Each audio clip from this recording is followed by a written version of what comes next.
Hello, and welcome to Mr. Dude Banter.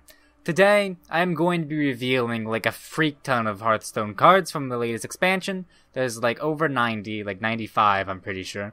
Basically there's only like 36 cards going to be revealed tomorrow in the big stream, so if that gives you the time I am reviewing this.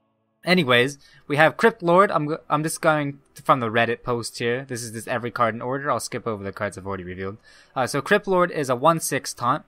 That gains +1 health. So before I say anything about this card, a 1/6 is comparable to Mogashan Warden, which is a 4-mana 1/7 taunt.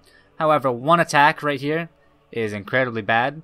It is actually the worst thing that could ever be here. Like 0 attack will be worse, obviously, but 1 attack is like freaking terrible. But apparently, people said, the people that play a lot of Token Druid, I don't play very much, but I play it every now and then, say that this 1 health, 1 attack doesn't matter because you'll buff it up, and summoning a minion will buff it up as well. They say that'll replace Tar Creeper. I'm not sure, because Tar Creeper immediately being a very high impact body is just so much better than any other 3-mana taunt in the game. And I'm not sure if this will see play in any other thing than Token Druid, and I think Tar Creeper will just see play over it. So again, 1 attack minions, but this is a 5-mana card, more than the last one. It summons amount of 1/5 taunts for every minion your opponent has. So this is kind of like an Unleash the Hounds for Druid that doesn't have charge and instead has taunt. This is actually, I believe, pretty good. The reason being because if there was like a 5-mana healing card that just like restored 15 to your hero, people would say that's pretty good, right? Like there's Forbidden Healing, and if you spend 5 mana on that, you get 10 healing. And that's actually kind of seen playing Control Paladin. It saw like a lot of play back in the day in Control Paladin. So this could actually be better than just heal 20, right? If there's 4 enemy minions, you just gain 20 health from the taunt, and you actually kind of chip away at the enemy minions. Like if they're playing like token stuff, you just completely Shrek them. They will not have any sort of way to counter this. I don't think this will see a 2 of, but I think it'll probably just see a 1 of, given that there's so many token stuff right now. Alright, so here's a new mechanic. It's a choose a death rattle. I think this is the first time you can actually choose a death rattle for something other than like adapting. So you either have a Hellfire or you give every minion +2/+2. So this is a 5/3 body, by the way, so this is kind of like a 3.5 drop. So this effect is 1.5 mana, and I mean, if you just give all your minions +2/+2, that's insanely good, but it also gives enemy minions. And then also casting a Hellfire is really good. Honestly, I don't know how to specifically review this card, because it's secret. Like, I'm sure there'll be times where you just pick +2/+2, they'll think, wow, man, they're just gonna clear their board at like rank 20 or something, and then they'll kill it, and then go buff up your entire board, and then you'll just kill them the next turn. And then there's other times where you just play this on an empty board, and people are like, ha, man, I'm gonna get all my minions +2/+2 before I hit you in the face, and then their board's clear. But at the high ranks, they'll probably just know exactly what you pick, right? But given that it has 3 health and high attack, you want to trade this away as fast as possible, which is pretty good. Unlike the Druid Legendary, which I'll get on to later, which I like in theme-wise, I just don't like in practice. Alright, so Ultimate Infestation is Trump's card, and given that Trump SC is a value town-oriented dude, you'd expect that he got the value card, and well, he did! So, 10 mana, so this is a very big investment, but it's in Druid, so it's like slightly less of an investment than any other class. You deal 5 damage, and I'll just go off the bat, and I'll break this down. So you deal 5 damage, you summon a 5/5 ghoul. So that's probably strictly better than Fireland's Portal, because Fireland's Portal also has like that dumb RNG factor. So this is probably around 7 mana at least already. Then you gain 5 armor, and that's Ironhide, so that's 1 mana. So that's 8 mana out of a 10 mana card before you even get to the 5 card draw. And 5 card draw is at least 9 mana, because Sprint is 7, Nourish is 5. You've probably already heard the whole Reddit post and people talking about how much draw is valued, which is usually 1 for the first one and 2 for every other card draw you get with this. So basically, this is like 17 mana worth of card into 1 that worth 10. and druids have always played Nourish. And this is also kind of like Ancient of Lore. And Ancient of Lore had to get nerfed because it was so freaking busted, and it was dumb. But it was also because it was in combo druid. So Hadronox is that druid card I just mentioned like 5 minutes ago. It's like basically a N'Zoth for your taunt minions that died this game. Now, the thing about this card is, as I've shown you before, there is a token summoning taunt theme going on with druid. And it's just a bunch of low attack, high health minions that are not going to make very much impact. So already, the death rattle of this card basically says summon a full board of 1/5 taunt minions, right? Which isn't that good. Like, N'Zoth is good because you bring back your Tyrians, you bring back your Cairns, bring back your Sylvanas back in the day. You basically bring back high priority instead of a bunch of low priority stuffs. But that out of the way, I'm going to get into why the stats on this card are absolutely trash. So, when it comes to N'Zoth activates immediately, so you want as much stats as possible. Like, if N'Zoth was a 10-10, you wouldn't mind. However, if Hadronox was a 10-10, or like a 3-10, or had more health than he does already, that is the worst thing you want. The reason being, is because with it being a death rattle summon taunt minions that died this game, sure, it has that small little upside of being able to fill 7 taunt minions, but it has the complete downside of being able to be ignored. On turn 9, your enemy probably has at least done 90% of their game plan, such as hitting you in the face and you being very low. And when you play this card, they'll probably just continue hitting you in the face, and they will not trade into this card. And here is where the issue is. I've just mentioned that they will not trade into this card. So you have to kill it off yourself. You have to kill it. It has 7 health. The odds of your opponent having a 7 attack minion that you want to bump this dude into to die is so slim that I think this is probably the worst card in the set. Like, not only is the death rattle probably not very good, given that it'll just fill your board with like dinky taunt minions, but this card will take at least 2 turns to get ready, right? So I mean, sure, if it activates, it'll be like better than Osrook and taunt gain, right? But that's just never gonna happen. So I'm gonna say that's probably the worst card in the set. Play Dead. So Hunters are again getting another card that triggers a friendly death rattle. They have now had 3 cards that do this. They've had Princess Huhuran. They had that 3 mana 3/3 drop. I forget the name because it never saw play. And they had Feign Death. And for 1 more mana, you can trigger all your death rattles. However, you don't generally want to do that. Usually you have a lot of dinky death rattles on the menu, like summon 2/1/1s or something like that. Or summon 2/2/2s as Savannah Highmane. And Play Dead, if you, I guess, trigger this on a Savannah Highmane, would be pretty good. It's a 1 mana 4/4, kind of. But the issue with this card, and all cards with this effect on them, is for one, if you're going to play Dead in a deck that synergizes with Play Dead, you'll probably just play, Terror Scale Stalker, the 3 mana 3/3 drop?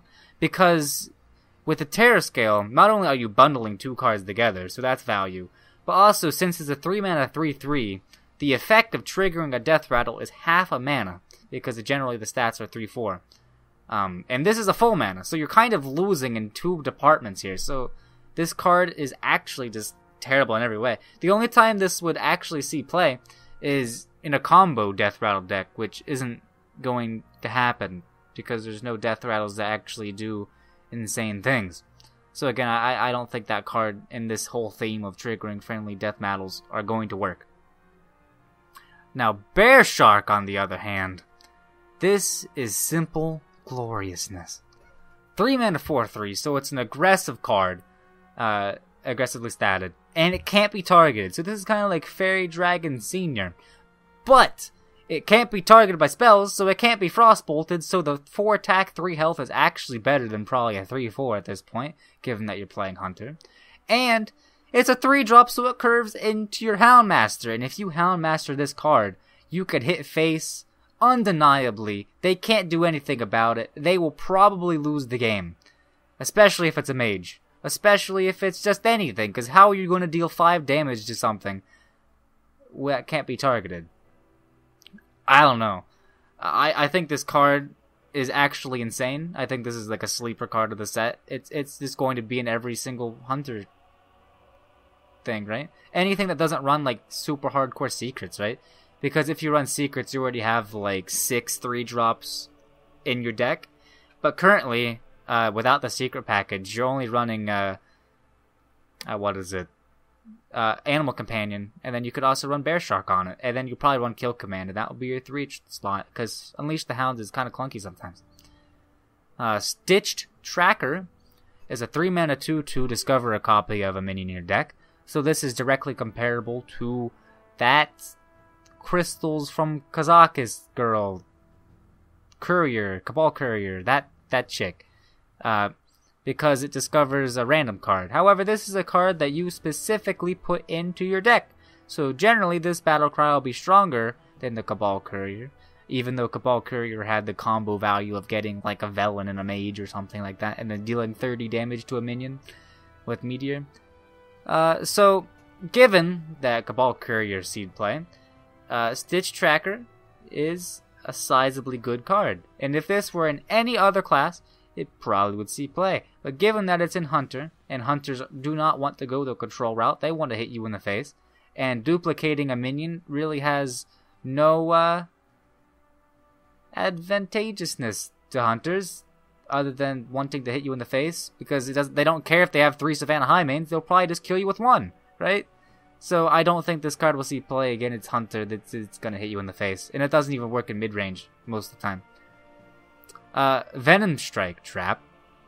It's kind of like 2 mana for a Poisonous Cobra. That has the same trigger as Snake Trap. So basically this effect will trigger right off the bat. Most likely, it's a very likely secret to be triggered. And in that case, it's just a 2 mana 2/3 with Poisonous. Which is okay in a mid-range deck, but in a face, you'll probably rather play Cat Trick Explosive Trap, right? Because that's what I play in my Face Hunter deck. And I mean, with the Bear Shark, I'm sure Face Hunter will just have a heyday with mages now, instead of being countered by them with like AoEs and direct damages. So though this card kind of looks like value, it's kind of like Bear Trap, where it's like you pay 2 mana for an Iron for a Grizzly that's actually 3 mana. It's just not that impactful, really. I mean, sure, Poison is pretty good, and I'll say this. If druids with those low attack, high health taunts are actually really popular, this trap will probably see play, because you can kill 3 of them with Poisonous Cobra, right? But other than that, I think this trap is just not powerful enough. Corpse Widow is a Hunter card, 5 mana 4/6, so it's pretty good stats. It's basically only missing half mana worth of stats, and this is, given that correlation of only missing a half mana worth of stats, it discounts all death rattles in your card while this card's in play by 2. So if you play 1 death rattle, given my previous statement, you gain 1.5 mana in value. Given that this is Hunter, though, and the effect doesn't really do face damage, the effect needs to be more than that, and I think it is enough. Like, you already run like death rattles, like 2 mana death rattles, a Savannah High main. You could play, so you could play Corpse Widow and immediately drop like every 2 mana death rattle card in your hand, and Rat Packs, because those will just cost 1 mana. And then next turn you can play like a 4 mana Savannah High main, or you could just coin Corpse Widow on turn 4, and then on turn 5 they'll never expect Savannah High main, right? So here's what I think. I think this card is actually incredibly powerful, and Hunters will play this in face decks and mid-range decks. I think this will be at least the one of in face decks, which is unheard of, because even back in the way back in the day, Hunters only ran 3 mana cost cards or less in their face deck, and even now, I think they top out on Houndmaster, even if they do run Houndmaster. They do top out Leroy, actually. I take that back. But this card isn't anything like Leroy. But I think this card is so tempo-oriented and so good that this will see play in Face Hunter and mid-range as a 2-of, easy peasy. Alright, so Abominable Bowman, a 7 mana, 6/7, so it's a Boulder Fist Ogre for 1 more mana, and its death rattle summon a friendly beast that died this game. So at the top of my head, the best beast you want to resurrect is Savannah Highmane. But there's an issue with that, as basically every other streamer in existence has brought up. If you want to play Savannah Highmane, the hyenas will stop you from that. And because of that, and because this is inconsistent, and there's no really other really big beasts that you want to get, this card is probably bad, even in a control hunter. I will say, I'll say this: if super control hunter with the hero card is viable, which I think is like never even fathomable that could happen, bringing back one of those sewn together abominations of a beast would probably be your best bet. But at that point, it'll probably be like turn 15 or farther, right? And so the consistency is still like not there. Now here's a card. Pick a card, any card, and that card will always be a random hunter secret after you play a secret on the battlefield. Now here's the thing. I think they created Venom Trap just so it would lower the overall quality of secrets. Because this card is actually insane. It's actually insane. So it's a 4-mana 5/4, so you want to play this in Face Hunter. And that also wants you to play secrets, which already has I actually run Face Hunter in the ladder right now. I got Gold Hunter with it, by the way. Feels good, man. It's actually pretty powerful against classes that don't make it to turn 8. Which hopefully will be everybody, because by turn 8 they'll just play Primordial Drake, and then you just lose. But this card, they need to deal with immediately. And not only that, but it's like kind of has taunt, 4-mana 5/4 taunt, and it will most likely already have at least one secret value on turn 4 when you play it. And the reason I say this is because Cloaked Hunters is a 3-drop and it has 4 health. Like, how are you gonna, if you blow all your removal on a 3-drop and then Professor Putricide comes down, well, you just screwed. Well, I guess I just gotta die, says the old man meme thing. I think this card, like, for some reason, everyone says this card's meh or just okay. I don't know why they don't see this card as busted. Like, in my Face Hunter deck, I run Cat Trick and I run Explosive Trap. And with Professor Putricide, you can not only duplicate those secrets, so you could get like 3 Explosive Traps, 3 Cat Tricks, and Cat Trick is actually a really good secret, by the way. But you could also just make it to where, like, you get a random Snake Trap, or you get a random Venom Snake Trap, or I don't think Bear Trap. I think Bear Trap was Grand Tournament, so it's no longer playable. But you can get like Freezing Trap and just like tempo out the wazoo for free. I think this card is going to be staple in every 4-drop slot. Like, Hunters only run Houndmaster as a 4-drop right now. I mean, I think this card will probably, if there was a thing, like, if I had to choose between put Houndmaster or Professor Putricide into my Secret Hunter deck, Professor Putricide has got to move those Houndmasters out of the way, because I'm playing this card.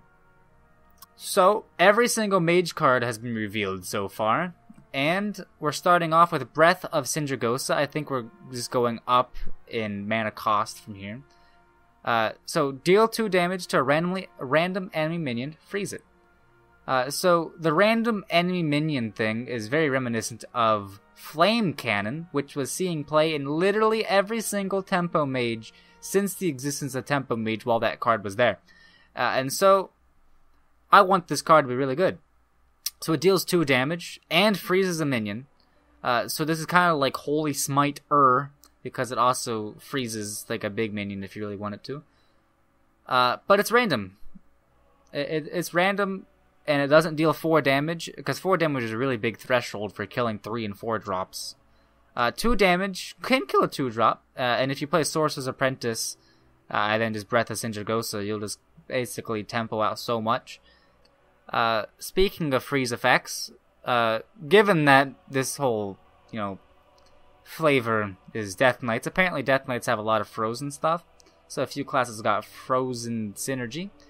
Cold Wraith is a battle cry. If an enemy's frozen, draw a card.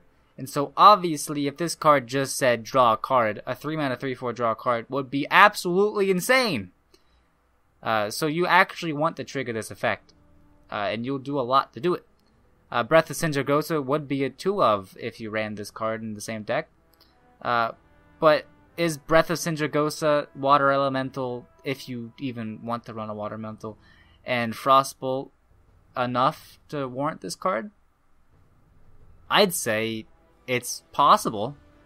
But I'm not too sure. Because again, you could just play Sorcerer's Apprentice, maybe like Mirror Image on turn 2. And then on turn 3, you could Breath of Sindragosa Cold Wraith. And that's just like so much tempo, and you kind of draw a card to refill your hand. As I'm speaking, I'm like building my tempo mage list. I'm gonna build on day 1. I'm going to tell you a story about the streamer Trump SC. He is like probably my favorite streamer aside from Crypt. I watch him all the time. And if you watched his reveal video, you probably have seen my name in there. Because I believe around 3 minutes and 50 seconds of one of the card reveals, at the time, the most recent one, he mentioned me and basically roasted me. I said that Frost Clone, unlike Mirror Entity, gives Battlecry value. And what I was meaning by that is that Mirror Entity is a very tempo-oriented card. Frost Clone is the opposite of tempo. It is value. And so I wanted to basically say that Frost Clone will not see play in Secret Mage. Because, I don't know, maybe it'll see play as one of. For the reason of you just want to drop your hand and then, you know, refill it. Kind of like Duplicate. But the thing about Duplicate is that you choose your minion because you already put that minion in your deck and you want to duplicate it. The enemy could just give you like a 9-drop and then you'll never want to play it because you're playing tempo and then you'll just get outvalued in the late game, right? I don't know, maybe if like your enemy plays Sindragosa and then you Frost Clone it as a tempo mage, that'd be pretty good, right? But then your opponent played Sindragosa first, so they have the you know, attacking into it. I don't know if this, I don't think this is the best card to put in your secret list. I think this is a very control-oriented card. Ice Walker is directly comparable to Fallen Hero, which buffed your hero power very slightly. Fallen Hero was a very aggressively statted card. It never ever saw play because it just got outclassed by, you know, Sorcerer's Apprentice and Cult Sorcerer? The Cthulhu card with spell damage. And Flamewanker. Ice Walker, however, freezes the target. It's also an elemental. The reason I think this card is bad is though freezing a target is really good, you can just ping like a big 8/8 minion and then it can't attack. It's because it has one attack. Like you play this on turn 2, you should never play this on turn 2. But if you do, your opponent's just gonna play a 3/2, and then what? Like if you play this second against the mage or like against any other hero that played a 3/2, it will just get it ran into, and then you just have to ping it on 3 mana. Or, I guess if you're going first and you play Ice Walker, they follow up with a 3/2, you can ping it and then it can't attack, which is okay, I guess. But I'm not sure if this card has enough of an effect for what you want to do. Like, I don't think you'd run this in a tempo mage list because you don't really want to be hero powering. And I don't think you want to play this in an elemental control mage list because it is such a small effect. I'll keep it at that. But in Arena, you probably want to pick this card every now and then because it's a 2-drop and it probably just wants to annoy your opponent a bunch. So Doomed Apprentice is a very flavorful card.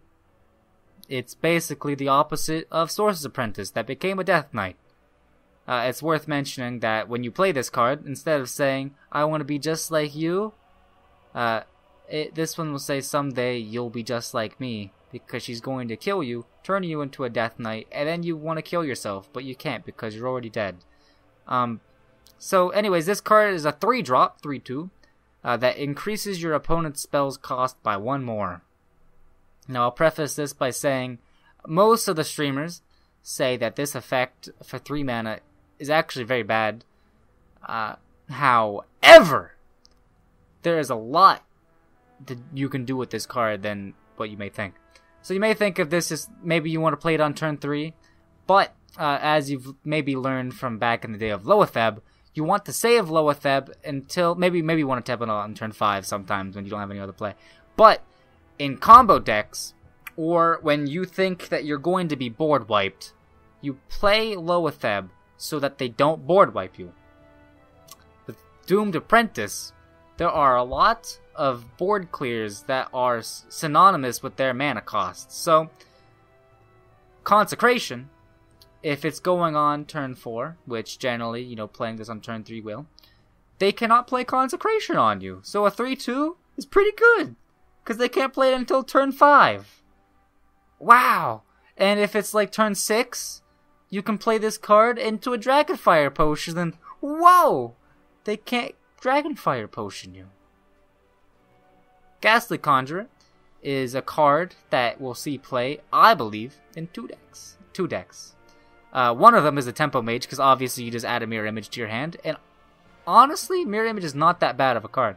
Back in the day, when Whispers of the Old Gods first came out, a mid-range warrior was so rampant. Like, it was literally like the cancer of the game. It was cancer. Not even Pirate Warrior, mid-range warrior. Like, at first it started running Varian, then it switched to running Ragnaros and, like, maybe Onyxia, and then it just switched to just running Ragnaros and killing you before turn 8. But, at that time, when Warrior was popular, it ran Fiery War Axe, and then you'd cry when your Sorcerer's Apprentice was killed by a Fiery War Axe. However, Mirror Image was there to shine through the light and save your day, and then you could smack your opponent in the face while they had the Fiery War Axe down your 0-2 taunts, and then you were happy, and the day was righteous. But with Mirror Images, not only do you get a 4-mana 2/6 that just gets something out of your hand, because in Quest Mage you have a lot of hand bigness, but also you get a 1-mana spell that counts to your quest, which is pretty good. I think this card is, again, another sleeper of the set. Simulacrum, or Simulacrum, I believe it's pronounced. It's a 3-mana card that draws a card, so that's bad, because it draws 1 card instead of drawing 2, like every other card draw in the game. Even if this were 1 cost, it would probably not be the best. It copies the lowest cost card minion in your hand. Actually, if it were 1 cost, you could actually just do Quest Mage a lot more. But it costs 3. I think this could have had a solid position at 1 or 2 mana, and it still probably wouldn't be busted. So, the combo being out, because you just want to run Molten Reflection anyways, because even if you have a full board, like 3 Sorcerer's Apprentices after you Molten Reflection, you'd have to play Simulacrum for 0, when you could just play Molten Reflection for 1. And then you'd also have to play the Sorcerer's Apprentice for 2 again, because it only draws the minion in your hand. And you can't actually do that, because you have to keep a Sorcerer's Apprentice in your hand. You can't play them out before you play this. So, that being said, you could think of this card as a Faceless Manipulator that's in your hand before you play it. Because you want to copy the biggest minion possible in your hand. Like, if you get Sindragosa with this, that'd be pretty good if you're in a control matchup. The only thing is that's really slow.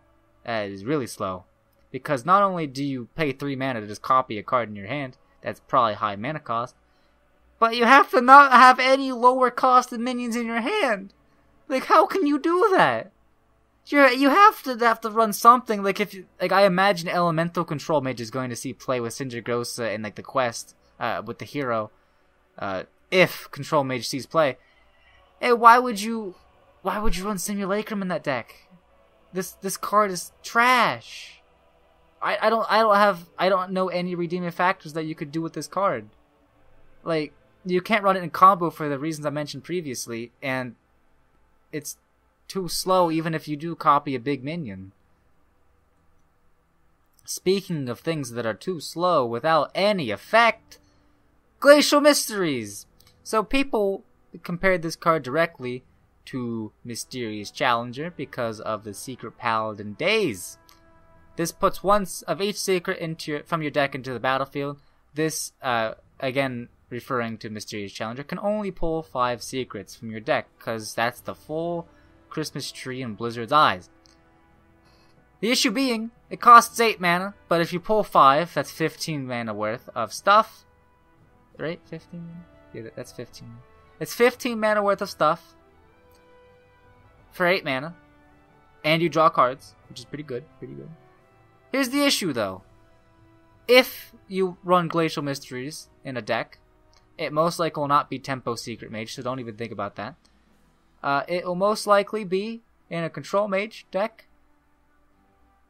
and you'll probably run secrets that trigger on the same effect, such as Potion of... Well, you probably wouldn't even run Potion of Polymorph, but like Mirror Entity and that one other Glacial...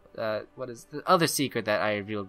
The Trump card. I'm just going to refer to it as the Trump card, because it's a meme now. They trigger on the same thing, and they also suck against the same things. And not only that, but then you have Mana Bind and, you know, Counterspell, which trigger on the same things. Mage Secrets just need buffs, man. They're just not very good, especially when you pull them all out once. I don't know, like, it might even be better if this was like 7 mana, draw one of each secret from your deck, because you could play them when you want, right? I don't know. Plus, just also mentioning, you will run Arcanologist in every single deck that has 2 secrets or more. So the like, not only would you have the chance of just drawing the secrets that you want to play off of Glacial Mysteries, but if you just draw 2 of the same one, you're missing out on value. And I even mentioned that if you get the full 15 mana worth of value, it's still not very good.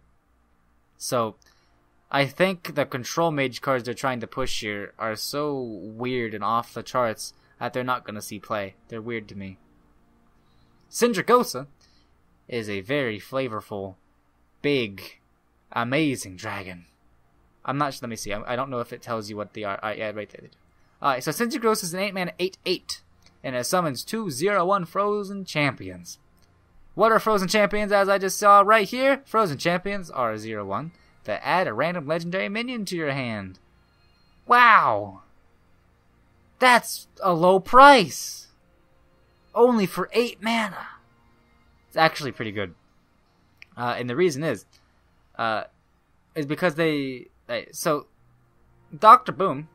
I know this isn't Dr. Boom level, but Dr. Boom is a 7/7 and 2 1/1s that have a bad effect for your opponent when they die. Sindragosa is an 8 mana 8/8 summon 2 0/1s that have a bad effect for your opponent when they die. And given that they have 0 attack, you may not have an immediate way of killing them. So here's the thing. Your opponent may be more reluctant to play a board clear when they know they're going to add 2 legendary minions to your hand. That's the thing. And at the worst case, you can ping them. I'm not... Are there any other ways?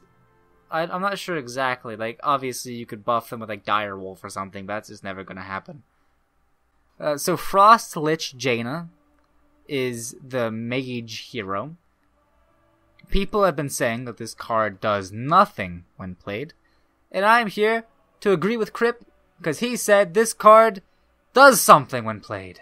And the reason it does something when played, because not only does it play a 4 mana card of playing a water elemental, so whatever this effect is 5 mana, but the entire game, you have lifesteal on your elementals, which is why I think Control Elemental will be a thing.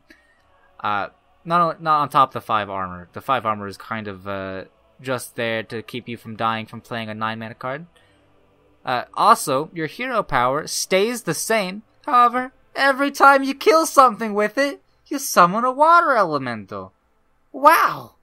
That's a low price. And so, given that your hero power doesn't change from the 1 damage, but if you summon a water elemental with it, you're gaining 4 mana every single time you press your hero power and kill somebody. So Frost Lich Jaina is going to gain value from that. But not only that, but like most of the time, if you're playing an elemental deck, you will have a board full of elementals, and giving all of them lifesteal, as we've seen, Blizzard have balanced lifesteal around, like, really bad cards, so they apparently value lifesteal really high core, right? And if you can put lifesteal on just freaking every single one of your minions that you play, that has to be busted. Like, you just never die. You'd never die, especially when summoning water elementals. So how is this card not good? Like, this is probably better than Jiraxis. Like, if you can compare this to Jiraxis and say maybe in some points it's better, this is a freaking good hero card. And unlike Jiraxis, you can build a deck to synergize with this. Jiraxis is just like, wow, I'm playing Handlock, I might as well play Jiraxis for the healing. This card is like, wow, I'm playing Elementals, do I play this Elemental?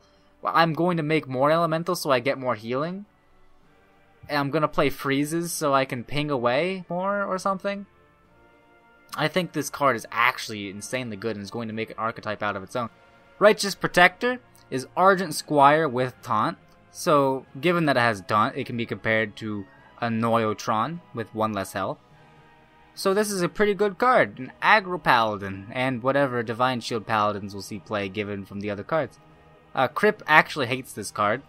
I can see why, because it's really annoying 1-drop. Like, most 1-drops you don't have to specifically deal with, but this has Taunt and Divine Shield, so you have to deal with a 1-drop twice, which is gonna be pretty annoying. I've already did this card. Desperate Stand. We've already seen this card before in Basic Hearthstone. It's Redemption, but 2 mana. This is Ancestral Spirit, but worse. But with Divine Shields, it could be pretty good. That's basically about it. I'm not sure if this card... What is this card? How can this card be good? Like, you pay 2 mana to bring back one of your dinky Divine Shield minions, the life with 1 health. Like, sure, it probably has Divine Shield, but what if you have to desperately put this on a minion without Divine Shield? Then you just die. Alright, Howling Commander is draw a Divine Shield minion from your deck. It's 3 mana 2/2, comparable to basically every single Courier-esque card, especially the 100 card that I mentioned before. You draw a specific minion from your deck, a Divine Shield. This can draw your Tyrion, and nothing else. This could also draw your Wicker Flame Burn Bristle.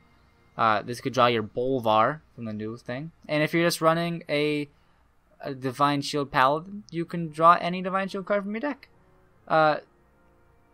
This is very poor stats, though I'll say this.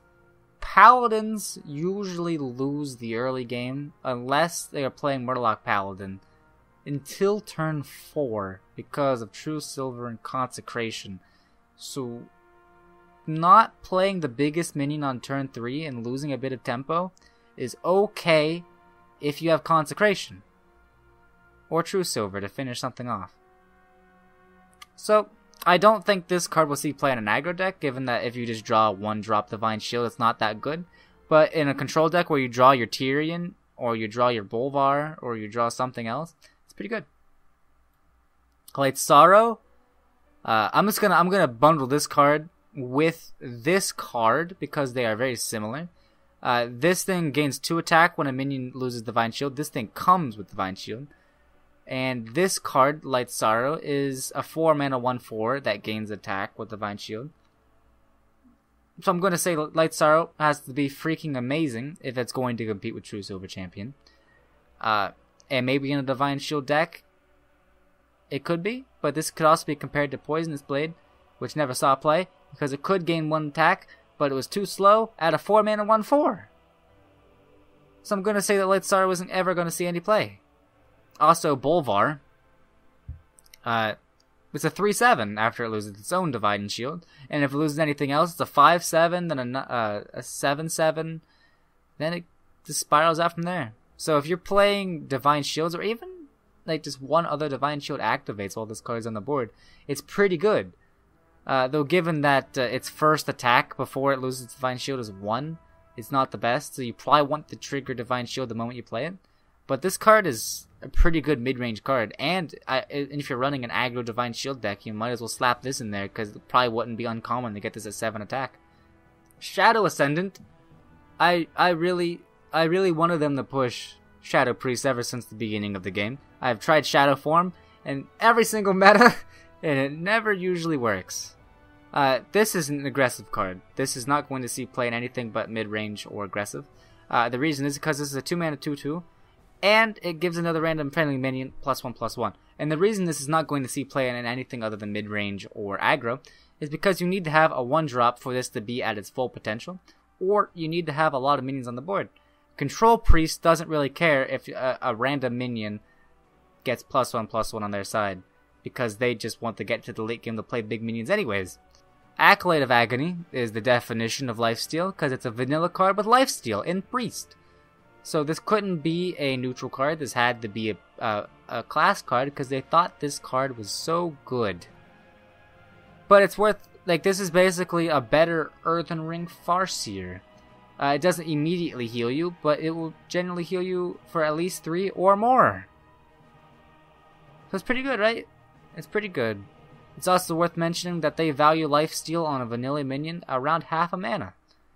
So you can look back at all the other lifesteal cards they've released and compare it to this one.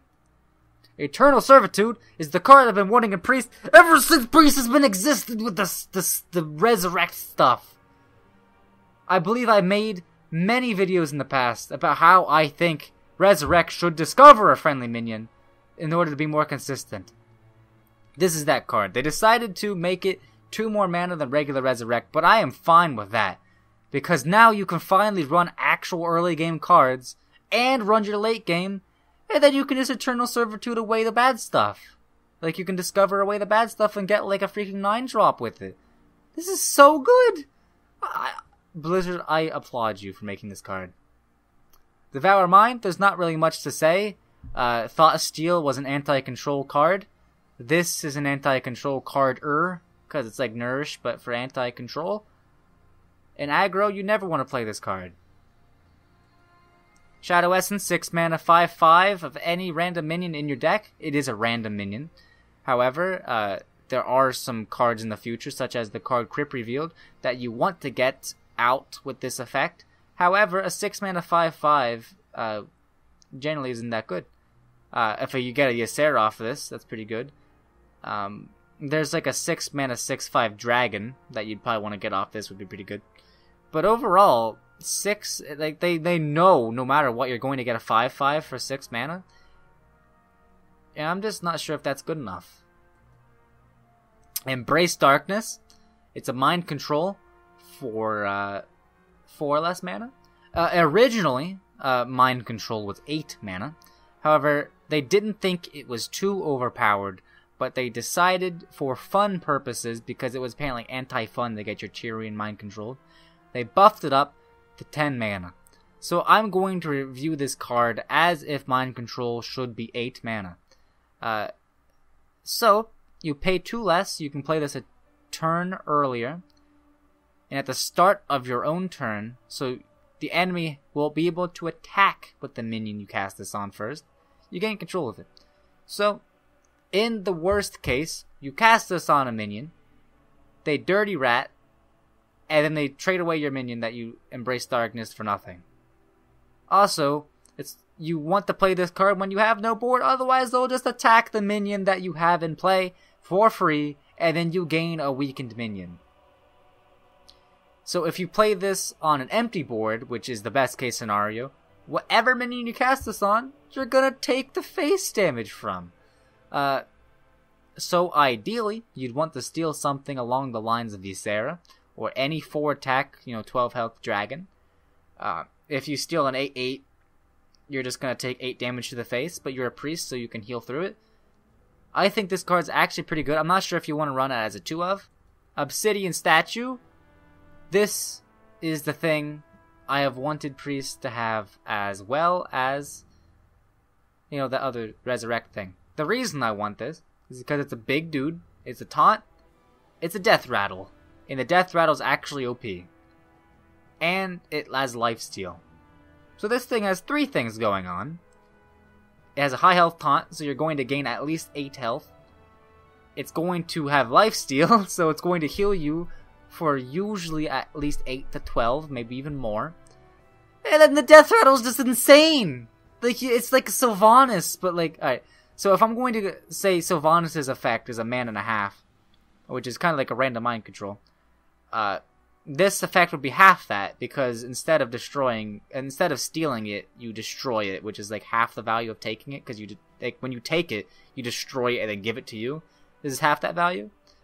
So there's kind of like half a Sylvanas with Taunt and Lifesteal, and you bring it back with N'Zoth as a Taunt and Lifesteal, which means N'Zoth isn't a slow card anymore? This card, I'm going to make N'Zoth Priest work. Archbishop Benedictus is a card that's like, you know, I like your deck, I'm gonna copy it. It is a 5-drop though, in stat line. It's kind of like a 4.5 drop, actually. But, in a control matchup, you play this card, you will not die to fatigue, unless your opponent's playing like, what is it? That 1/2 mana card that's put your hand into your deck, because then he'll never fatigue. But if you play this card, you'll never fatigue most of the time, like 90% of the time, before your opponent. Which is going to be how you want to play this card. But if you're up against an aggro matchup, you're just going to make your deck significantly worse. So I'm not sure if this will see play other than meme decks. But if you meme it up, man, this is how you do it. Shadow Reaper Anduin. When I heard of the hero cards, the first thing I thought is I hope the Priest hero card does something with Shadow form. And I mean, technically it kind of does, but not really. Like, what I wanted is for the battle cry to say something like, if you've played Shadow form or play Shadow form in the future time, do X. But instead it just gives you a Shadow formy-esque power. On top of basically casting Shadow Word Death on everything eligible on the enemy side. No, this is all minions. It casts Light Bomb, basically. Light Bomb, 6 mana. This is 8. So you pay 8 for a Light Bomb, gain 5 armor, get an OP hero power. That's pretty good. Because Light Bomb was seeing play in every single Control Priest. This will also see play in every single Control Priest. Possibly. Every single time you want to make a Reno Priest in Standard, you put this card in there. And the reason being, because you can play Raza, and every single time you play a card, you just ping him in the face for 2 damage. That's a lot of damage. So Rogues, everyone's been hoping Rogues get Weapon Love. And I mean, they're sure getting it. But not with this card. Leeching Poison is giving your weapon lifesteal for 2 mana. So whenever there's a 2 mana heal, with this basically is a strict healing card. I compare it to Holy Light. Because Holy Light is 2 mana strict healing, restores 6 health. And so in order to get value out of 2 mana, you need to restore at least 6 health. And so that means you would have to do a lot of preparation or play this on something like an Assassin's Blade for it to even possibly begin to be good. Plague Scientist. There's a card just like this in Elder Scrolls Legends. It's actually seen in every single green deck, or at least every single green deck that I play. It's a battle cry though instead of a combo. But it's basically the same because rogues will always be able to combo. So it's a 3 mana 2/3. Give a friendly minion poisonous, which is really, really powerful. If a mid-range rogue works out, which maybe there'll be some sort of mid-range spell-heavy combo burn rogue thing with the future cards that I'll show you. Giving a friendly minion poisonous will always have your like swashbuckler / like patches trade up, and that's insane. Because if your patches 1/1 charge poison charges into your enemy's primordial drake, I mean they're just gonna cry. And I'm sure I would too. Roll the Bones is similar to Wrathion. Rathion's effect was 2 mana, where it draw a card, and if it were a dragon, draw again. Because it was a 6 mana 4/5 taunt, and a 4/5 is 4 mana. So this effect being statted at 2 mana is pretty good. It draws a card if it's a Death Rattle casts again. So there could be some Death Rattle Jade stuff going on, which I've tried many times in the past and it never worked out. But maybe this time with this really fast card draw card for rogues, it will. Because rogues always benefit from a lot of card draw. And especially if you can draw a lot of your Jade stuff. Because, I mean, I've played every now and then, and you just run out of cards in the end. But if this card just draw you like 1, 2, or 3 cards, and 1 card, it wouldn't be very good. But if it drew 2 or 3 cards, That's insane. 2 mana draw 2, 2 mana draw 3. Pretty good, man. It's just whether or not that building a Death Rider rogue deck actually work out. Though there's Aya-chan, you know, Aya-chan Desu. Shadowblade is Fire War Axer. I always wondered why weapons never gave your hero immune, because you take the damage from the minion you're attacking into anyways, and because that happens, you want to hit face with them because they're understated a lot of damage. I mean, under mana costed a lot of damage. Like 2 mana Fireball, Fire War Axe? Like, why? That card is obviously just gonna be able to hit face because you don't take damage and you deal Fireball. And Gladiator's Longbow is just way too overcosted to really do anything. But this actually isn't Gladiator's Longbow. It only gives you immune for the turn that you play this card. It's a battle cry. But you can kill really big things with this. Now you'll be able to pick more Envenom weapons, because if you have this thing and Envenom weapon it, you can just basically kill anything for free twice. Kind of free. The second time isn't as free because you take damage. So 4 mana, 5/3, so aggressively statted. During your turn, your weapon does not lose durability, which is insane. This is actually insane, because with rogues, you want to stack up your weapons to be so big that any extra charges you can get on them is so value. Like, imagine this.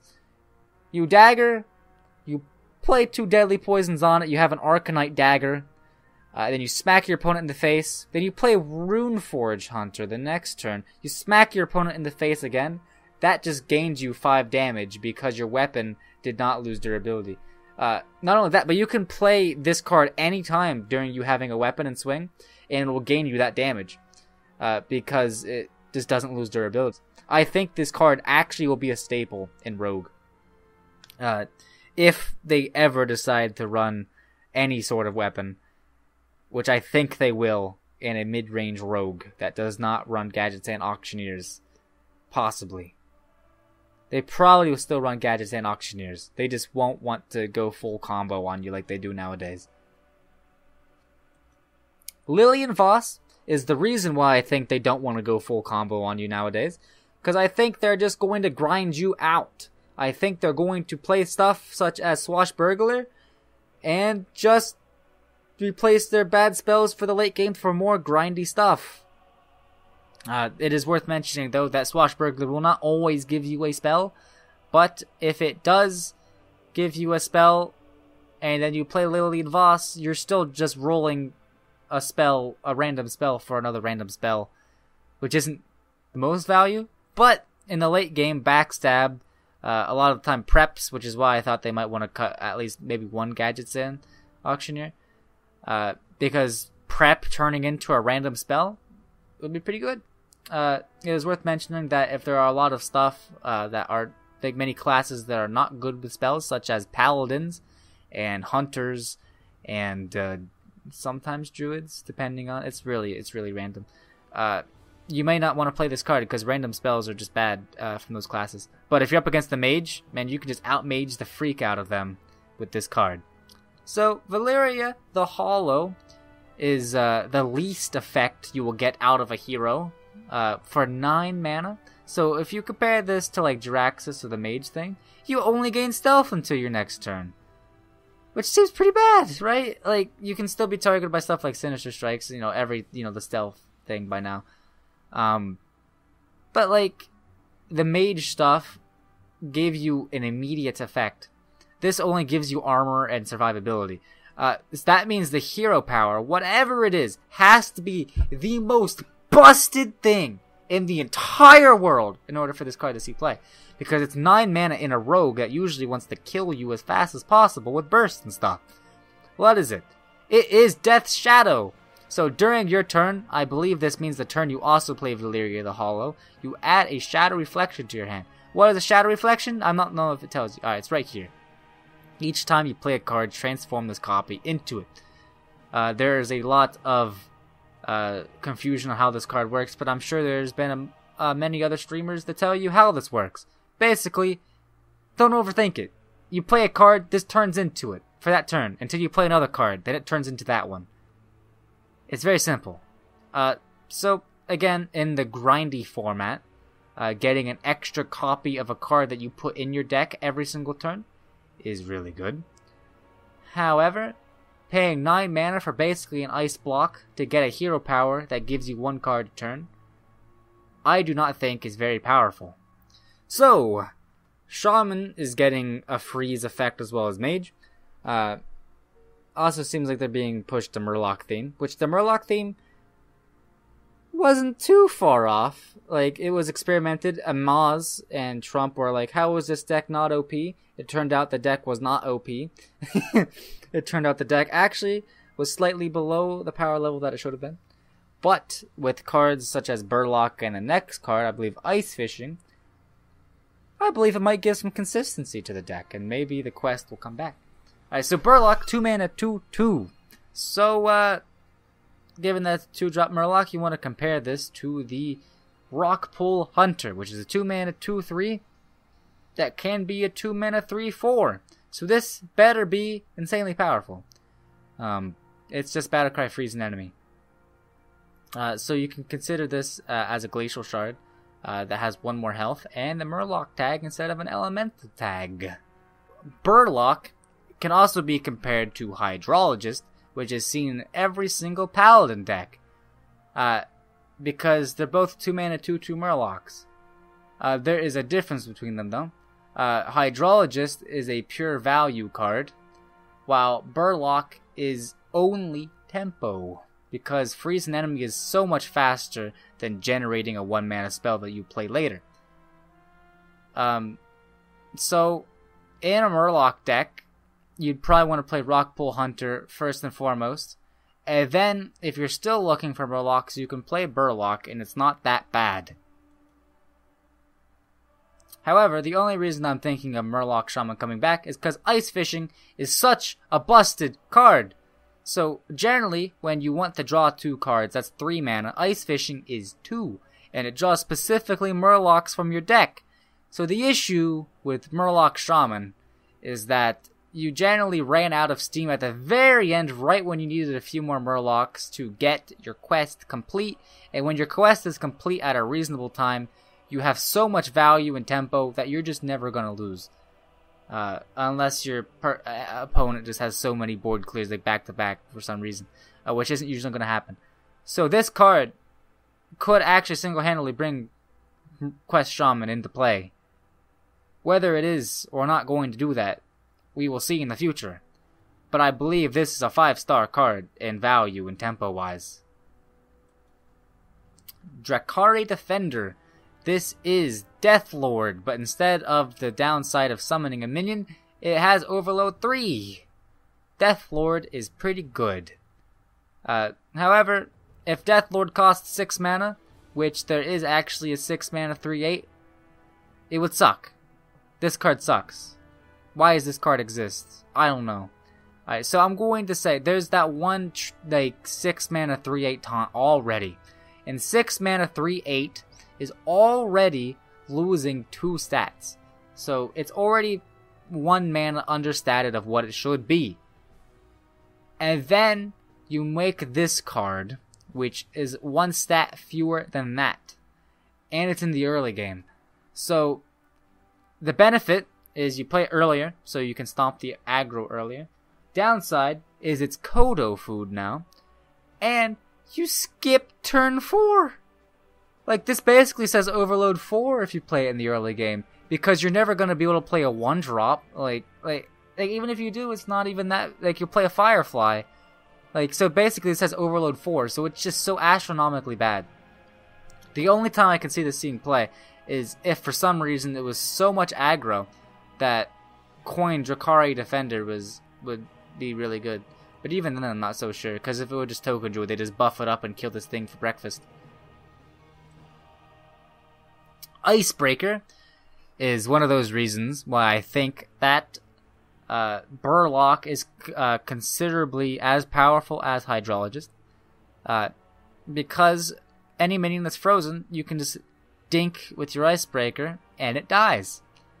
3 times, actually. So this is, like, basically, if you thought Envenom Weapon was good, this is kind of like an Envenom Weapon's average outcome plus 1 durability. Pretty good, right? Pretty good. Generally, it's gonna be kind of difficult to freeze a enemy minion, but getting 3 Assassinates into 1 card is really valuable. So though this card may look bad at a 3 mana 1/3, this is kind of like a 3 mana infinite 3 with a downside, you know? The downside being it has to be frozen. So yeah, I think Burlock and Icebreaker make a good friend couple. And maybe, who knows, Burlock may even be seen play in decks that are not Murloc decks, just because the freeze effect is that good in Shaman. It is, well, soon to find out in like 4 days. Voodoo Hexer. It's a 5-mana, it's basically that warrior taunt card, Ally Armorsmith. But instead of gaining armor, you freeze something, which is generally better than gain armor. Reason being, because if a minion attacks into the Voodoo Hexer and they get frozen, if for some reason you no longer have any taunts and they want to hit your face, they cannot because your minion, the minion that they attacked with, is frozen. So you can think of that as healing, right? You can think of every minion that got frozen by Voodoo Hexer, if they had more attack than 2, you gained more life using Voodoo Hexer than you would at Ally Armorsmith. Not only that, but there also is freeze synergy with Voodoo Hexer and Shaman. So I think this card, if for some reason freeze stuff worked, would be over the top in it. However, this card can see played just as a 5-drop, because freezing with taunt 2/7 is really good. Cryostasis. I'm not sure how to think about this card. I'm not even sure if I can review it correctly. It's like a 2-mana almost Blessing of Kings, but you freeze it.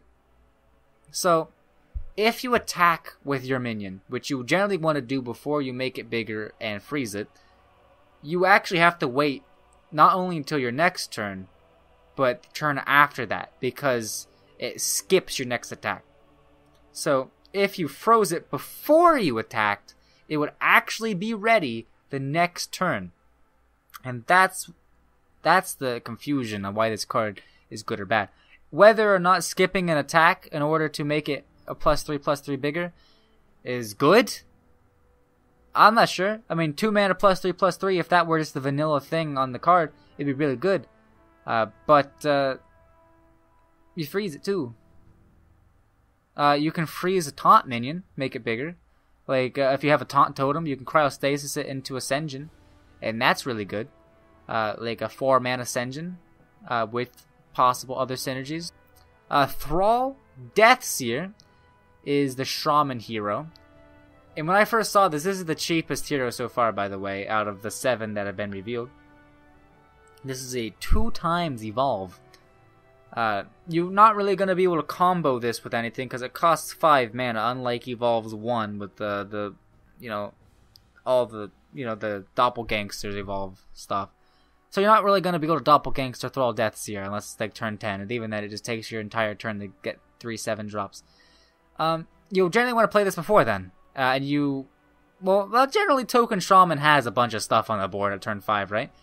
But here's the issue. If you have a board that you want to evolve 2 times for 5 mana, why not just play Bloodlust? That's the issue. Bloodlust does this better, but you kill your opponent instead of just making bigger minions, right? In the really big control stuff where you're going to get board cleared no matter what, and you just feel it coming, transforming your minions into bigger, higher health minions will be really advantageous for you.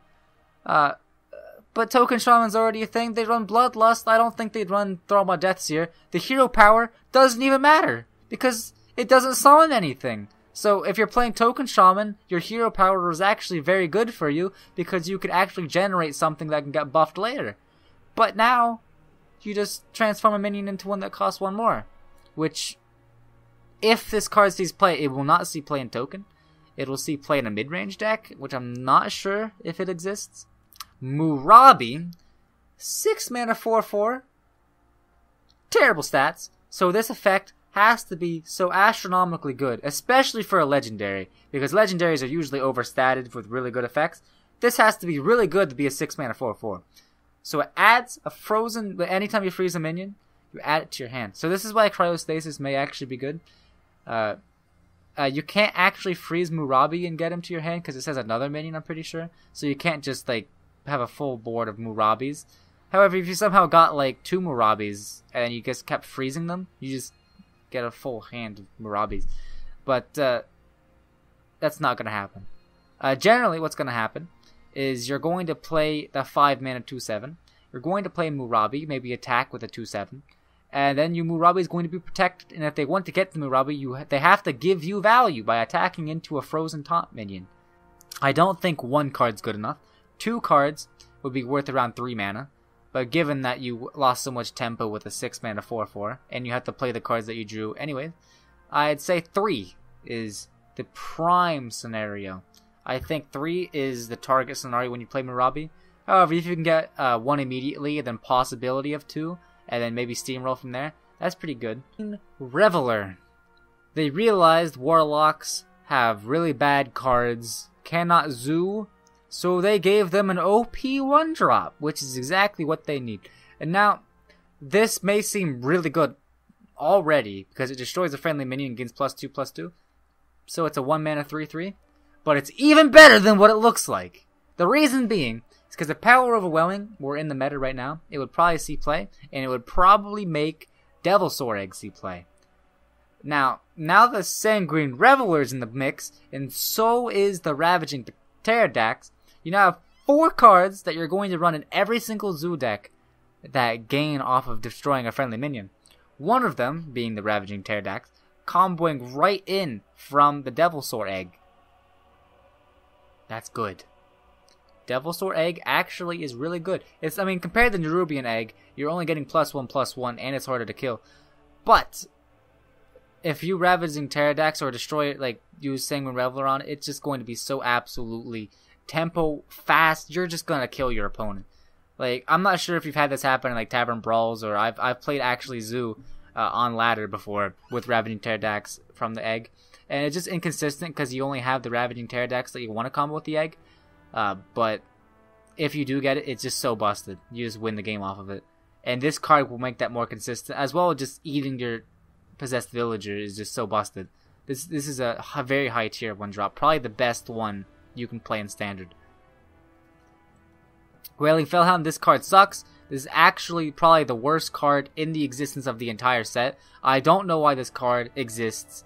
It's a 3 mana card that has the stats of a 4 mana card, but its downside is it discards your hand. I believe the average is you'll discard 2 or 3 cards. That's insane. This card sucks. Why is this existing? I mean, it does have benefits with Clutch Mother. I mean, I guess they're just trying to be like, well, discarding is very unfun because you don't know what card you're going to discard, so let's just discard your entire hand. And that's how they're solving that, which is not very good.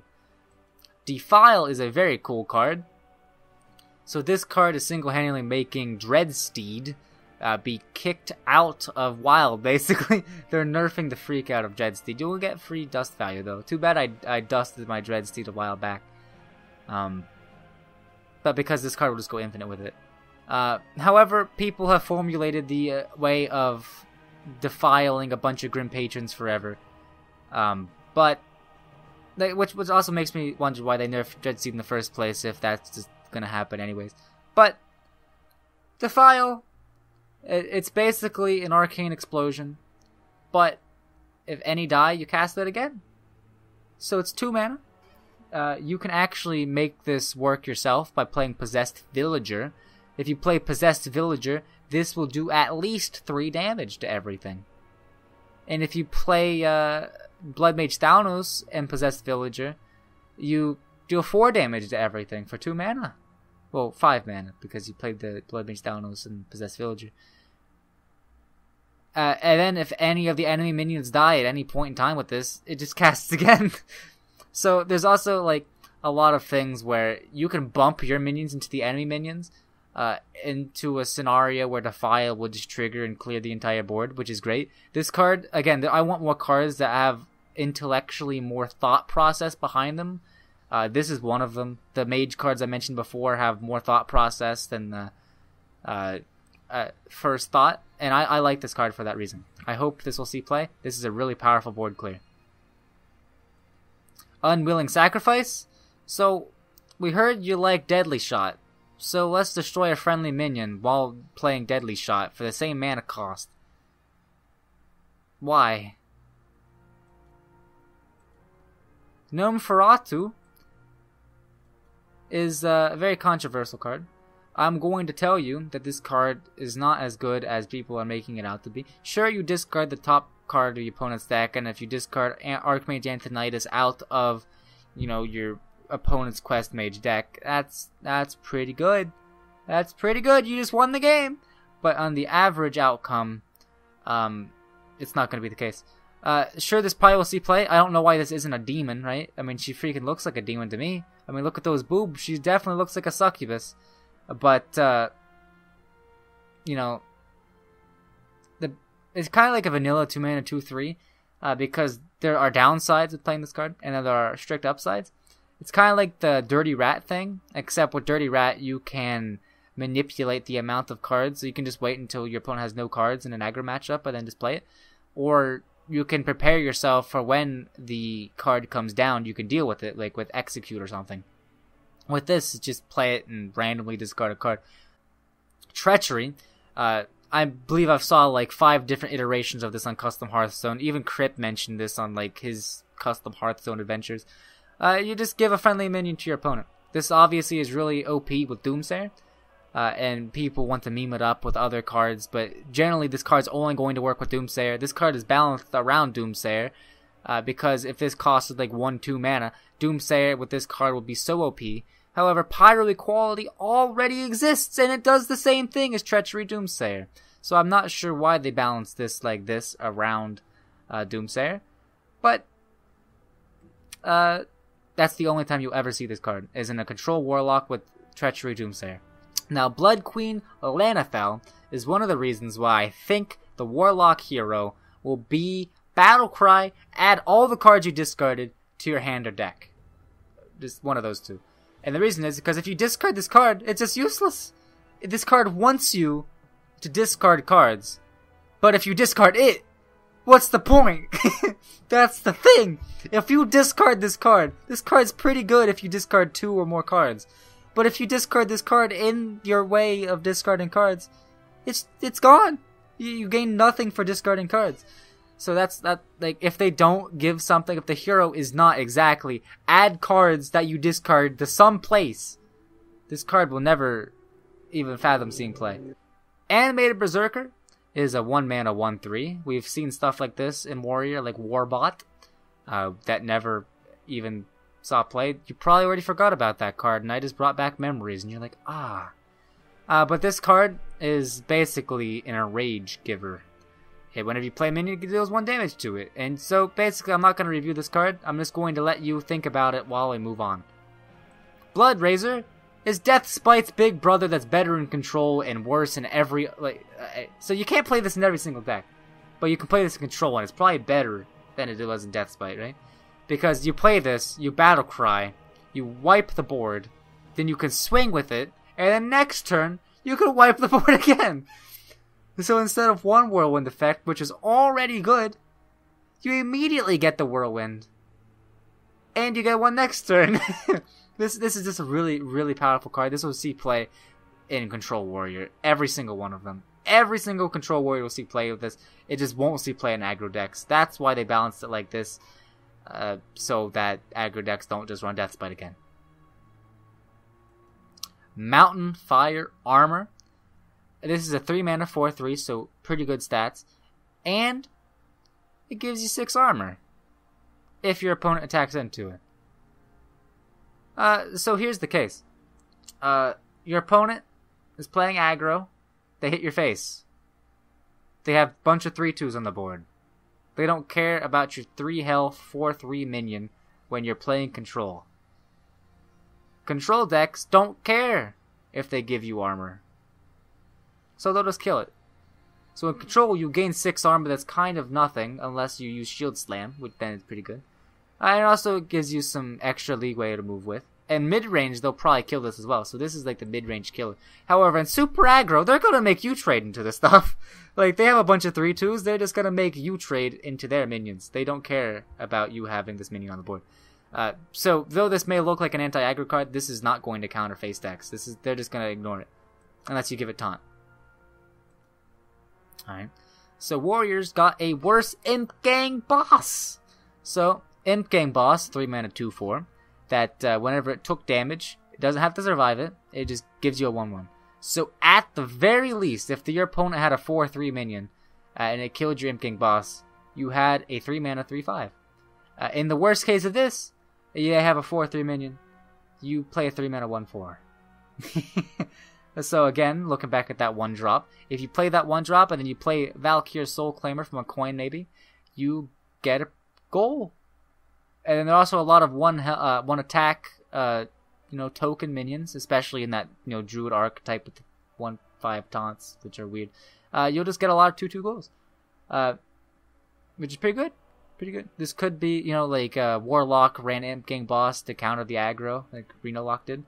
This could be it. There could be some sort of weird control warrior with whirlwinds given the legendary that they have. Though my first instinct is to say this card is really bad because it has to survive the damage. It doesn't just take it. Goal? Oh yeah, this is the goal. Alright, that's the goal. Dead Man's Hand? Crip loves this card. You're playing Fat Warrior, but then you never fat. You just always live. Your enemy fats. Because if you have Dead Man's Hand in your hand while you play Dead Man's Hand, you put Dead Man's Hand back into your deck, and then you wait for you to draw that Dead Man's Hand, and then you do it again, infinitely. And then you never fatigue. So this is like, in the past case, as we've learned from Control Warrior trying to live in the Kazakus meta, they just didn't have enough value.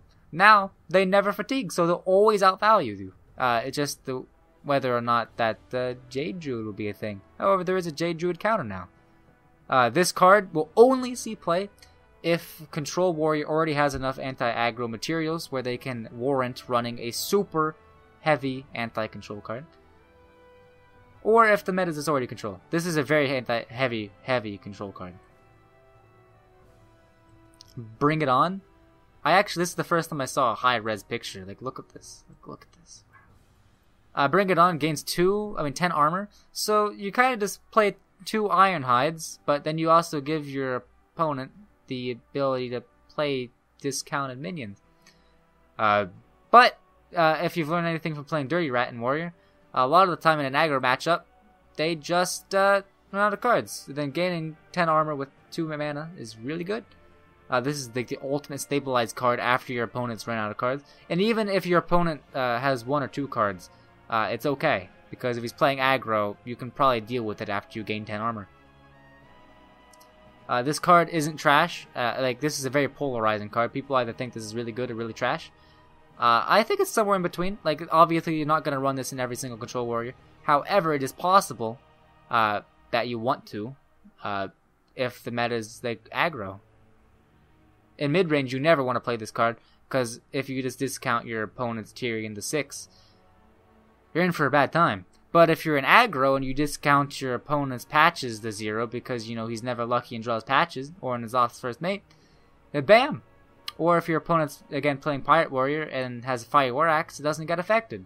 Or, like, Mortal Strikes. Or if you're playing Mage, playing against Mage, armor is actually the best thing you could do against the Mage. Still, Rot Face, as you can see from the very high-res picture, is a very cool card. It's a 5-drop stats.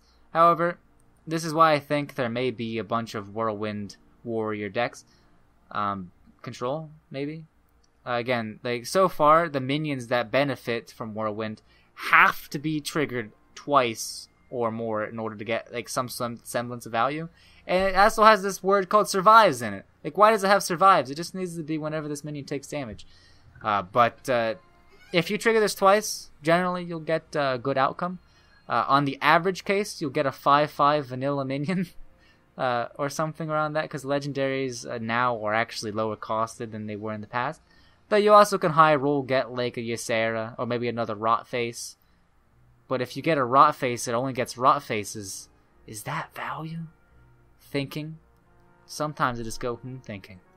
A Snow Flipper Penguin, 0 mana 1/1 beast. We've seen this before with Murlocs. They never saw play. This is just a cute card. People wanted a cute card. This is a cute card. We got it. Fallen Sun Cleric is, a Sun Cleric that instead of being shattered, has fallen. And it's actually better, because you kept the same effect for a lower cost. Decently statted stats for dropping the 1 cost. This could actually see play. Plus, it's also worth mentioning that this will probably see play in Zoo, because it could buff eggs. Maybe that's good enough. This is a pretty good card. It's better than Shattered Sun Cleric. Death Speaker is basically 3 mana 2/4 give a minion Divine Shield. However, there also are the fringe cases that you can play board clears, or have Wind Fury, and then it's basically a better Divine Shield in every way. So that's a thing. It's like a 3 mana 2/4 give a minion better than Divine Shield. And Paladins already have a class card, Argent Protector, that's a 2 mana 2/2 give a minion Divine Shield. This could be on par with that, actually. It's just wondering what deck you'd want to make a minion really not die in, which is really hard. But in Arena, this card is like, if you see it, you pick it, right? This is like the best 3-drop you can pick in Arena, right? This is really good. Other than like class cards, this is like the best neutral 3-drop probably. Cobalt Scalebane. At the end of your turn, give another random friendly minion +3 attack. So it's a 5/5 dragon. It's for 5 mana. So in priests already have 5 mana dragons, as you've known from the nickname Draconid OP, because the card's OP. It's busted. You don't want to play any other 5 mana dragon other than that one. And so Cobalt Scalebane probably will not see play in Dragon Priest. However, there is the possibility that other classes will pick it up, maybe like Mage, because they have Sindragosa now. I'm not sure who else would play this, but this, again, in Arena, is really, really good, because it's like a 5 mana 8/5. And maybe, who knows, this could see play in Dragon Priest anyways. I'm not sure who else would play it, because I'm not sure who will adapt to the Dragon archetype. But if someone else decides to, this is a really good card. This is a solid card. Sunborn Valkyr. So, if we're going by the pure stats from the effect, this is a 5 mana 5/8 minion. And so, it's kind of like since the stat line's okay. The stat line is of a 4-drop, but generally you want to play this in a mid-range or control, because it costs 5 for a semi-slow effect. It's kind of like a mid-range effect. But it gives a lot of value. It's kind of like Defender of Argus, as I was going to say. Defender of Argus is a 2-drop that gains its value up to a 4-drop, possibly even a 5-drop if you count Taunt, because it buffs multiple minions. If you get 1 minion with Sunborn Valkyr, it's pretty good, because you got a 5/6. And if you get 2, you got a 5/8, which is worth a lot of mana, like 6 mana worth for a 5-drop. And it buffs other stuff that could be very beneficial for keeping minions alive. Necrotic Geist. So when I saw this, I wondered why you would ever play this. It's a 6 mana 5/3. However, I then realized something. I had an epiphany. Because there are a lot of big taunt minions nowadays. There are a lot of board clears nowadays. And the thing is a lot of board clears do 2 damage. And so, if they attempt to clear your 2 health minions with Necrotic Geist on the board, they're going to be greeted with another full board of 2/2 ghouls. Not only that, but Necrotic Geist will allow you to trade your minions up. For example, if you have a bunch of 1/1s or 1/2s with Fireflies, you could trade them up and then you upgrade them to 2/2s. Or you could trade off your 2/2s and then get more 2/2s. This is a very actually powerful card. It's just really bad if you're losing. This is a win more card, but it's a very incredibly powerful win more card. Bone Mare. Hearth Arena jokingly, well, semi-jokingly stated that if they rated Bog Creeper really high, like an 80, what are they gonna rate Bone Mare? Cause this card's insane! This card is a 7 mana 9/9, which means they finally realized that high mana cost minions should be busted. Cause they should be! This is great! So, if we think of the battle cry of this minion being a Blessing of Kings Senior, which is around 4 mana, this is a 3 mana 5/5 that actually dealt 4 damage! Really good. This is a really solid card. This is so solid that might actually see play in Constructed. I am very wary of that though, because it's kind of a semi-vanilla minion. If it were to see play, I'd probably see something in a token. Maybe like Shaman that can buff one of the totems, or Paladin that already wants to play mid-range. But in Arena, this is probably going to be off the charts. This is going to be off the charts in Arena. Mindbreaker, 3 mana 2/5, okay effect. It's not going to be see play in Constructed. It's just okay. In Arena, it's also okay. You might be able to save your 1 health minion from a mage or something. But it's nothing that's going to break the meta. Phantom Freebooter is a card that, you know, because it has the pirate tag, people have been getting up in arms for it. It's okay. I mean, you already play a bunch of 4-drops in Pirate Warrior, such as Kor'kron Elite, which you will never remove. You also run Naga Corsair, which probably is better. Naga Corsair is better to top deck, but if you're top decking a Naga Corsair, that's bad for you already as a Pirate Warrior. But if you just get like a 6/5 for 4 mana, that's okay, but it's just pure stats on a Pirate. The bigger the pirate, the more you want to eat it with your Pirate Eater. This is an okay card. It's not anything that's going to make Pirate Warrior or break Pirate Warrior, but it may see play as a 1-of, probably not 2-of. Ticking Abomination is the first card that was revealed after the reveal season. It is such a meme because it was the first card that everybody is going to call like the next card, like the first card of every expansion from now on, the Ticking Abomination or something like that. There was some sort of post on Reddit that was like, from now on we need to call the reveal season the Ticking Abomination season or something, because this card absolutely blows. Like, there's nothing you want to play this card for. In Arena, this is the worst card you can ever pick up, because you just basically Flame Strike plus your own board for 1 mana extra. Like, sure, there are synergies with eggs, but the thing is that if your opponent was going to kill Ticking Abomination with an egg on your board, for 1, they're an idiot. For 2, they could just kill your egg, and then any egg will die to 5 damage AoE, so it doesn't even do anything. So this is like literally, I don't know why this card exists. Corpse Raiser is a 5 mana 3/3 that casts, what is it, Ancestral Spirit on a minion. It's neutral. I can't particularly think of any specific combos right off the bat, other than, you know, like the general, if you get anything 3 or higher mana with this battle cry, you're getting value. So yeah, basically that. If you get anything 3 or higher mana, but in Constructed, you probably want to get something 4 or higher mana. So basically, if you curve your 4-drop into this thing, it'd just be pretty okay. And if you know, wanted to get more value, you could save it for an even bigger thing. This card is powerful, but it's slow, because you need to already have a board. Like, if you're behind, this card is the worst thing ever. Bone Drake, really good. This is probably one of the sleeper best cards of the set. This is actually really insane. When I first saw this card, I was thinking, wow, this is absolutely insane.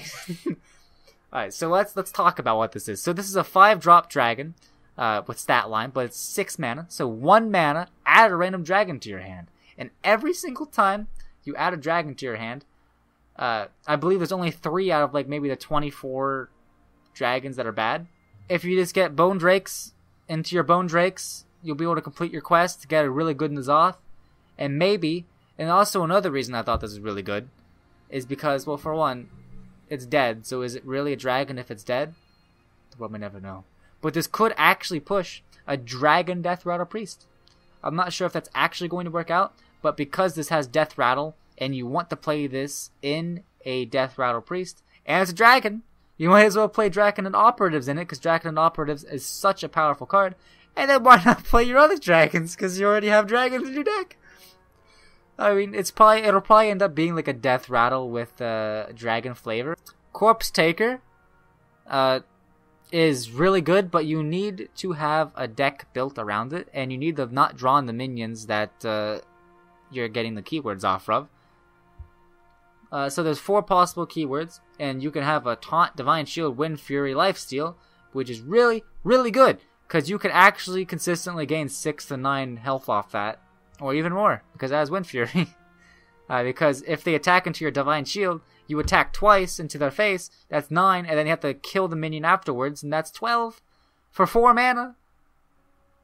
That's insane. There's also a 4 mana 3/3 Divine Shield already, and so if you gain Taunt, Lifesteal, and Wind Fury on that, that's just strictly power creep.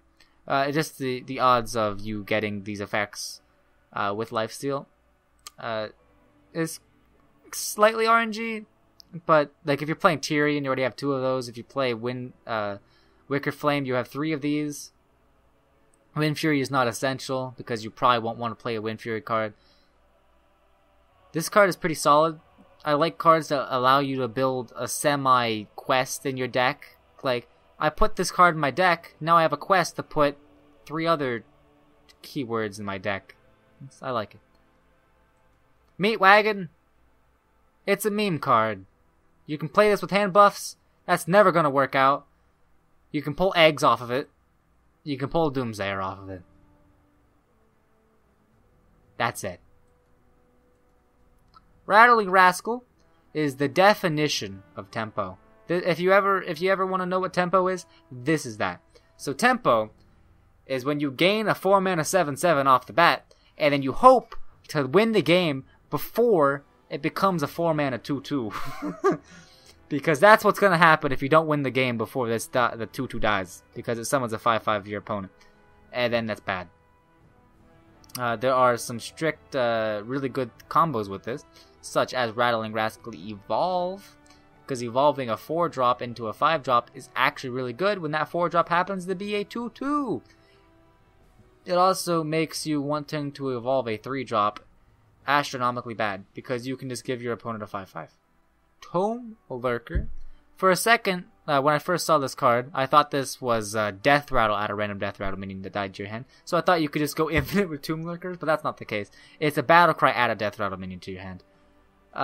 So if you're playing Priest, one of the things that I realized when you play Death Rattles is that the Death Rattles are very dinky. They're very small minions. They are not very high impact, like Crystalline Oracle, like the 4 mana Tortollan, which I mean is only a 2/6. It's not really that very impactful after turn 4. I don't think you can wait that long to play Tomb Lurker to get value off of it. And because of that, the stats are way too weak for its mana cost. This does count as an extra for your quest, but I don't think it's powerful enough. Skulking Geist. This counters Jade Druid by just destroying all of their Jade idols. There is one thing you want to wait for. You don't want to just play this as soon as you get it against a Jade Druid. What you want to do, if you're smart, is you want to wait for them to draw the Jade Idol. If they've just played Nourish, something like that, you just want to make the assumption that they might have Jade Idol in their hand, and then you, bam, destroy a card in their hand. And their deck. They don't have any Jade Idols. The reason you don't want to play this while he doesn't have Jade Idol in his deck is because he just will have better draws from then on. If you actually destroy a card that he's already drawn, that's really good. Nerubian Unraveler, this is one that Reynad revealed with Hafu? Was it Hafu? Eloise? I don't keep track of my female Hearthstone peoples. I don't know their names. It was one of the Reynad girls. But it's a 6 mana 5/5. It's basically Loatheb. All spells cost 2 more, so it's unlike the Mage 3-drop that I reviewed earlier this review. It does cost 2 more, though. But the thing is that it costs 6 mana. So, if you're going first and you play this on 6, you can stop a Priest from playing Dragonfire Potion. However, if you play this on turn 8, he'll still just Dragonfire Potion, because generally that's the only thing they do when they Dragonfire Potion, is they just do that one thing. However, you cannot stop Consecration, you cannot stop Hellfire, you can't stop any board clear other than the Priest, and that's generally what you want to counter with this card. You may want to counter some sort of Druid, like that 10 mana card, but name something else you want to counter with this. Like, sure, you could probably counter, like, just dinky spells from Mage or Rogue or some other thing. Stop them from playing, like, Arcane Missiles or Mirror Entity or, like, some sort of secret or Mirror Image or Cold Blood. But there's also the case where they just trade into this, and then you just add. Prince Taladrin triggers on no 3-cost cards, and if that's the case, it's a worse Faceless Manipulator. I don't even know if this actually had the exact same text as Faceless Manipulator if it would see play, because having no 3-cost cards is a very big deal. Like, that's really hard to do. That is really hard to do. So I'm not even sure if it would see play even if it just transformed into the minion. But, you know, this transforming into a copy of something is still really good for combos. I'm not sure if a combo will take place, especially if that combo requires you to have 3-cost cards to do. So this one triggers if you have no 4-cost cards. So obviously you can never play this in any Paladin deck in the existence of Paladin. Though some other decks, maybe a Warlock will want to run this over Hellfire, but I mean, cutting Hellfire is such a big deal. Maybe Defile is such a better card than Hellfire that you'll warrant not running it. This card's powerful, but it's very niche because there's only certain classes that want to be able to run no 4-drops. Alright, so there are 8 more that were just revealed, and they weren't on the Reddit scroll down post thing, so I had to go to Disguised Toast website to look at them. There's this one. I'm gonna go, from less cool to more cool. Serenite Chain Gang. This is obviously a hand buff card. This is basically Feral Spirit, but for 4 mana. Then you could buff this to be like 3/4s, 4/5s with taunts. It's pretty good card. I don't think hand buffs are gonna be here, but it's multiple taunts for 4 mana. That's pretty good. Now Webweave. Apparently this card used to be 4 mana, and late stages, like right before the expansion was set to be revealed, they decided to bump it up to 5. Why don't they have taunt? Why don't these spiders have taunt? Why are they just 2/1/2 poisonous spiders? That's a 2/4. That's 3 mana worth of stat. Not even 3 mana. For 5 mana. And it's good because they have poisonous? What? But there's a bunch of aggro with 2/1s, like small stuff. Like, this could, like, in theory, this is 5 mana, 2 assassinates. Druid is having a hard time with, like, hard removal, but, like, is it really worth? No, I'd say not. Alright. Despicable Dreadlord. Warlocks finally got a really good control card, and I mean really good. So this is, at the end of your turn, to deal 1 damage to all enemy minions. It's no longer all minions, as basically every single Warlock thing has ever been. So that's good. So you basically cast an Arcane Explosion at the end of your turn, which makes this card a 3 mana 4/5, and this also will trigger every turn. So it could just, tick down to a 1 mana 4/5, negative 1 mana 4/5. This is a really good card. There are a lot of tokens, again, as I've always mentioned when it comes to cards that have small board clears, like 1/2s, 1/1s, 2/3s. So this card can be really good. Happy Ghoul. This thing costs 0 if your hero is healed on this turn. Again, it's pretty good if you heal yourself with True Silver, then play just 2 Happy Ghouls for free. But then you just realize that you played 2 cards in your deck. Just play 2 3/3s for free. Like, a 3/3 isn't that big. It's a vanilla stat minion, and you're generally not going to be able to heal yourself until some time past turn 3 or 4, right? Because you need to take damage and then you need to heal it up. I mean, there are some chances where in like an arena, Crypt's going to be sniped with a deck of like 5 of these. He's going to play Priest, he's going to heal himself in the face turn 2, and just drop like 5 Happy Ghouls. But that's the only case that card's going to be good. So I'm going to review Druid of the Swarm first, because this thing is kind of irrelevant. So it's a 2 mana 1/2 poisonous, which is actually okay, but then why wouldn't you play the snail? I don't know. And then, or it could turn into a 1/5 taunt. So it's like 2 mana, gain 5 health, but also deals 1 damage to small dinky minions. I'm not sure if this 1 attack thing is gonna be okay. It could work out in Token Druid because, it's a 2-drop. that is really good with buffs, because one attack is really good to buff up. But I don't think you'll ever pick the poisonous part, realistically, unless that fringe case happens. So Blackguard, whenever your hero is healed, deal that much damage to a random enemy minion. So I weighed the stats. This is actually a really good stat line for a minion. This is probably the best stat line you could have got for this minion. So overall, it's a 6/6 stat for 6, which means it's only half mana for the effect of dealing damage to random enemy minions, which is insane, because your Ori will probably heal a bunch as a paladin. Not only that, but the stat distribution is so orgasmic that this card is... Oh man, look, it's a 3/9! The only way you could get even more orgasmic is if it were 6/9 and Twitch chat could spam 6/9 every time it was played. But it can't. It's a 3/9, which is still good for 6 mana. That's awesome. Alright, so on Disguised Toast's website, this doesn't show the hero powers, but I will tell you. I'll start off with Uther. Actually, I'll start off with Malfurion, because Uther's cooler. Malfurion summons, the 2 7 mana, summons the 2 poisonous spiders or 2 scares with time, which, again, I'm not even going to try to value how much those are at this point, because apparently Blizzard thinks that's okay. I'm not sure.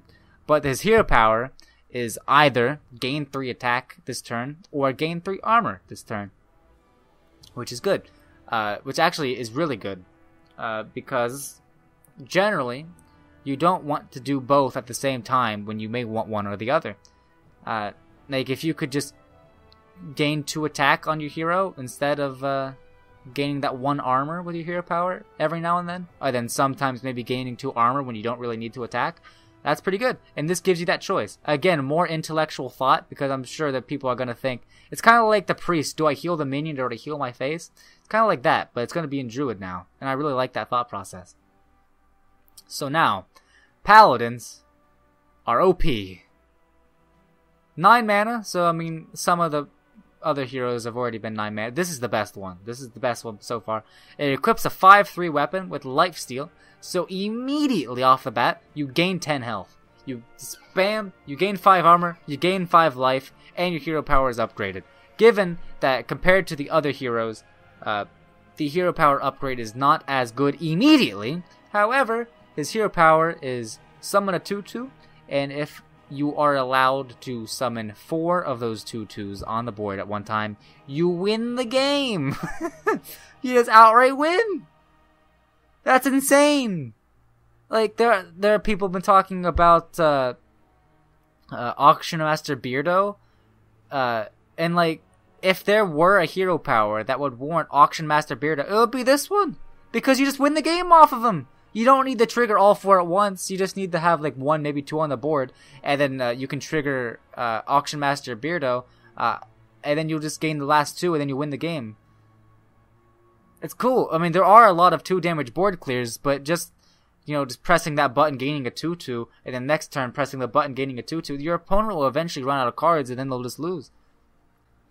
So that has been 99 out of the 135 card expansion. Tomorrow will be the big finale reveal stream where the Warlock and Warrior cards will be revealed, as well as the remaining 36. So I look forward to making another video tomorrow about that. So thank you for watching, and goodbye.